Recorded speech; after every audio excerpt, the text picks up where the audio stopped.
We'll do at 6 o'clock tonight a long distance call that was quite literally out of this world. With a fancy antenna, a couple of science teachers, and sheer determination, students at Council Rock High School South reached out and touched someone far, far away.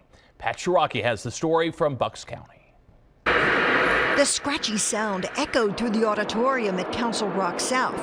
This was a day months in the making. Honestly, it's just so cool and interesting. At an altitude of more than 200 miles and at a speed of 17,500 miles an hour, Italian astronaut Samantha Cristoforetti on the International Space Station answered a call from Council Rock. How do you read me? Over. Can we read you loud and clear? Over. Science teacher Jerry Fetter and a team of school colleagues came up with an out-of-this-world idea. While the International Space Station hurtled above Pennsylvania one day, why not call an astronaut?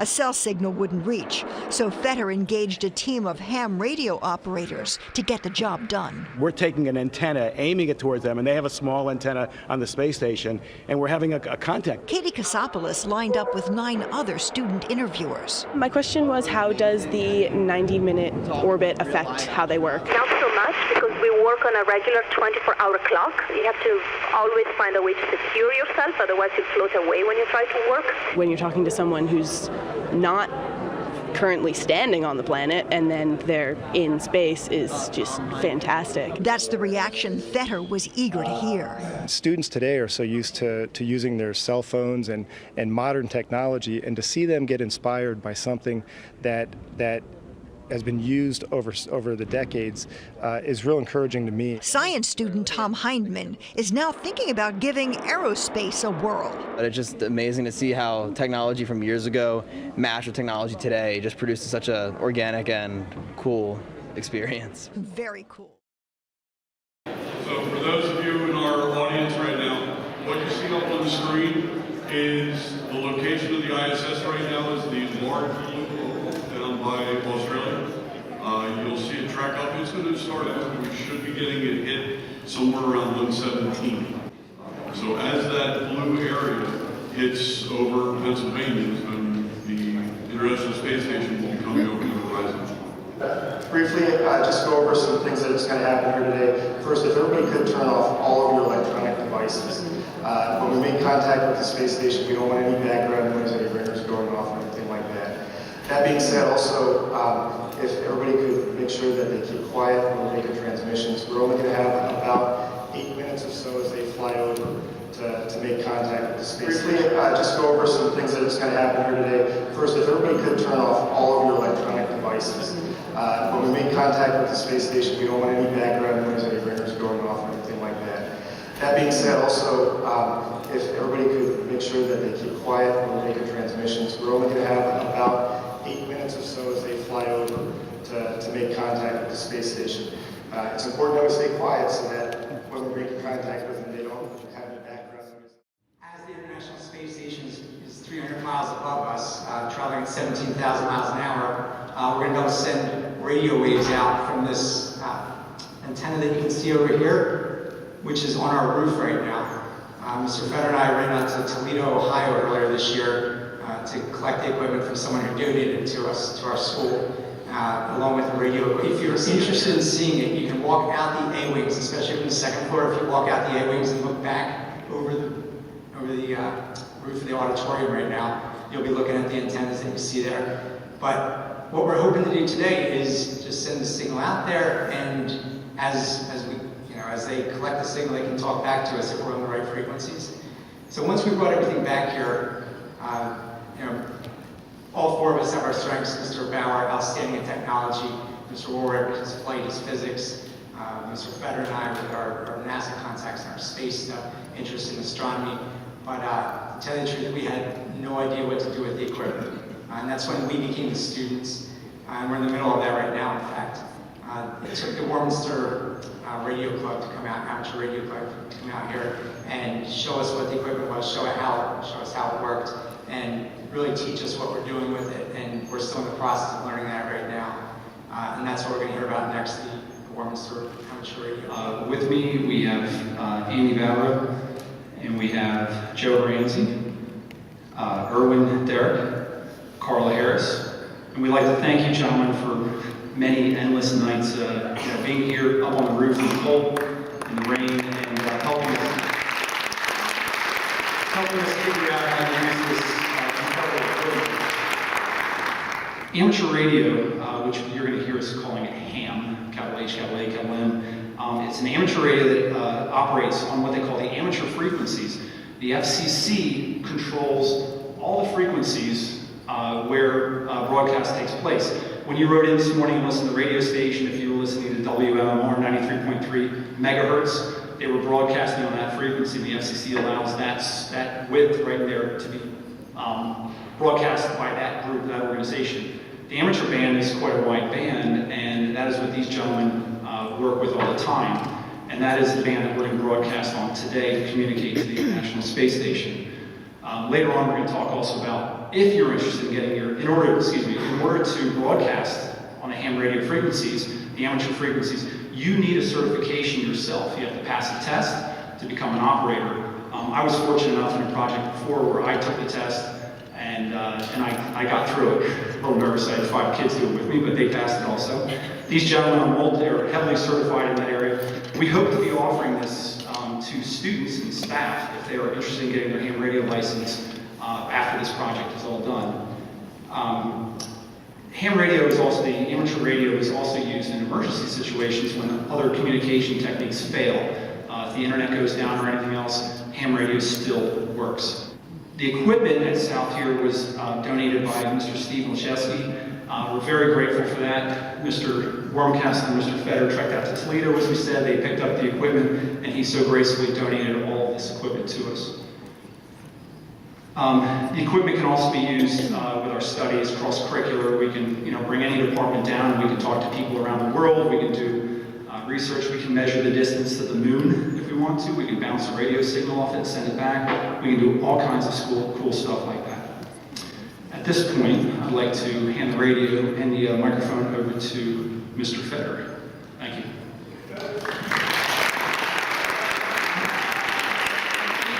Actually, just so you guys can see that slideshow here.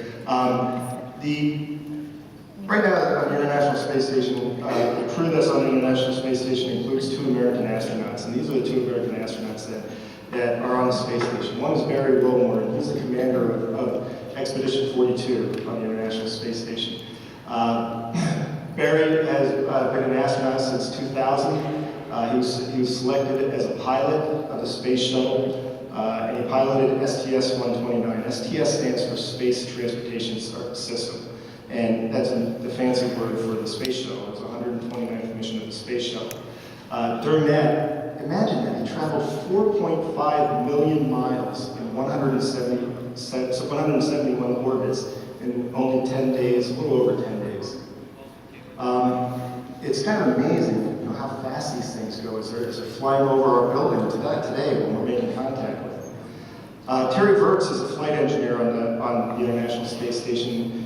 He also has been a pilot since the year 2000. He piloted the Space Shuttle Endeavour on STS-130, and he traveled about 5.7 million miles in 217 orbits in 13 days and 18 hours. Pretty impressive stuff. Now, that being said, these are the 2 American astronauts that are on the space station.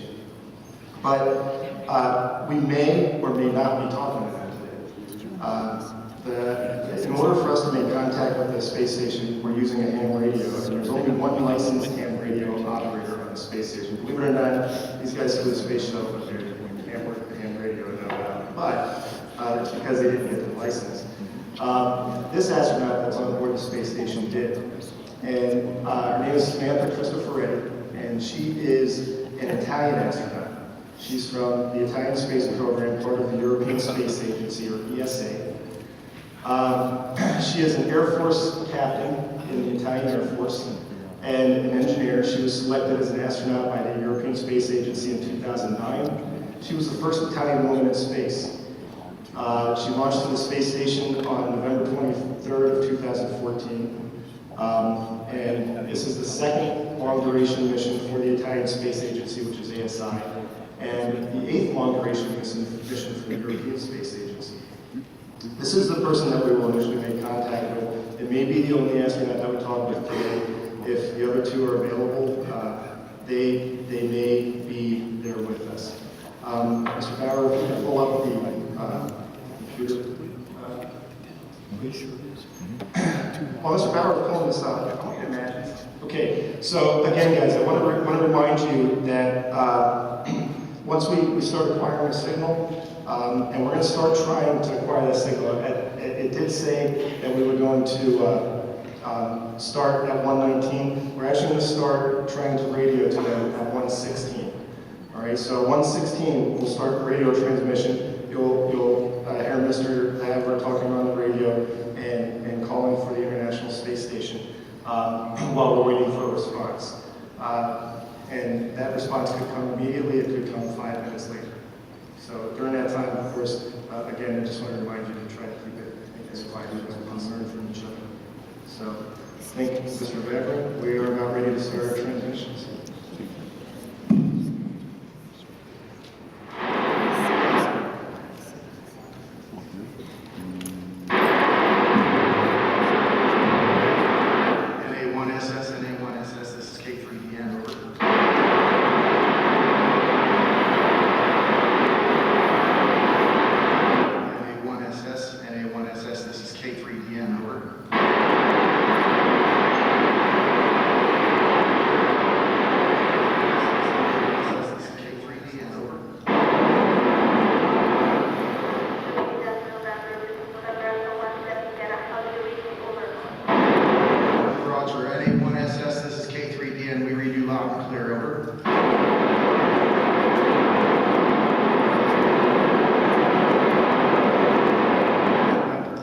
Please stand by for a message from Mr. Jerry Fetter.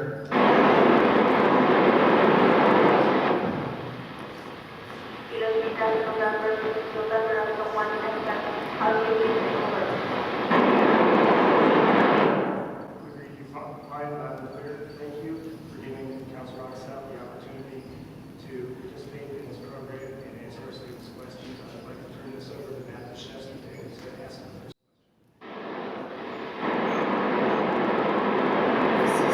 Hello, my name is Matt. My question is, what are the precautionary measures that you go through to protect yourselves from micrometeoroids penetrating the space station or spacesuit? Over.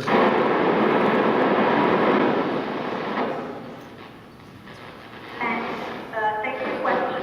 The space station, all the space modules have micrometeorite detection. So they're like, with like an outer layer that is meant to catch a micrometeorite that will impact the station and kind of be dispersed into tiny small pieces. And when those pieces impact on the actual hull of the space station, their impact power is less and it's distributed on a bigger surface. And that hopefully will protect us from those types of impacts. If it's a bigger object, hopefully our ground-based radar will see them and we will be able to move the station out of the way. Over. This is Katie Katsopoulos. Does the 90-minute orbit time affect you or how you work? Over. Kathy, actually, not so much. We work on a regular 24-hour clock. You know, we are human beings, so we naturally have that kind of rhythm. Plus, we work with teams on the ground, and of course, they also work on a 24-hour clock. So we just go by our watches, and we go by the GMT time. That's the European Eastern time that goes through Greenwich. Over. Hi, this is Robert Beatty. Has there ever been an injury on board that was made more difficult to treat due to the lack of gravity? Over. Robert, I am not aware of injuries happening on the space station. Luckily, we have a lot of safety teams on the ground that monitor everything. We ship here all the equipment we have to make sure that it's safe. However, even little cuts or scratches, I think that we make the experience that it takes a little bit longer to see. Over. Hi, my name is Jacqueline Tasker, and my question is, what are some daily problems that you experience in space? Over. Well, I would say little problems. Little things we have to get adjustments.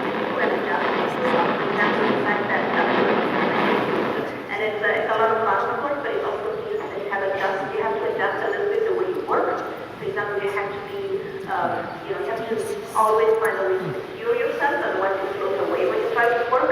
And you also have to find ways to actually work on it, secure stuff, otherwise you float away and you might lose them. Or when you open up a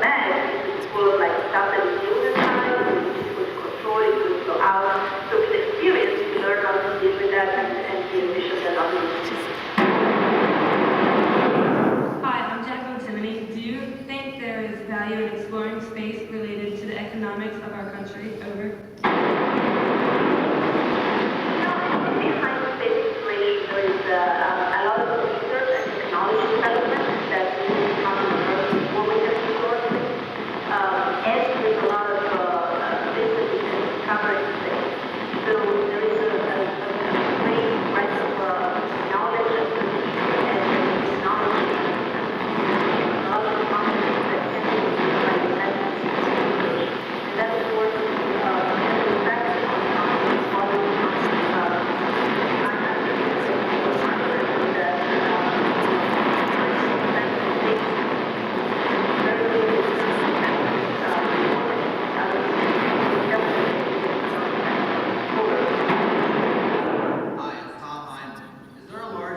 difference on the ISS due to the constant sunrise and sunset? And how does that affect the day-to-day activities and experiments? Over.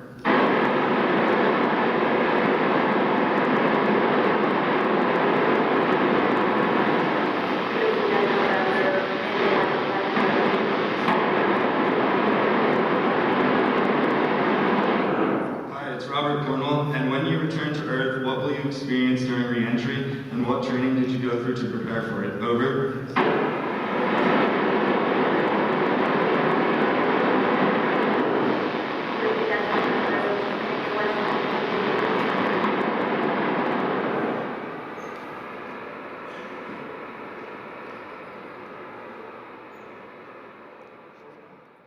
A1SS and A1SS, this is K3DN, over.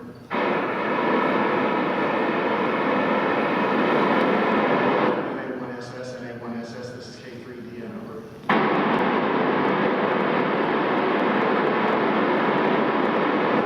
A1SS and A1SS, this is K3DN, over.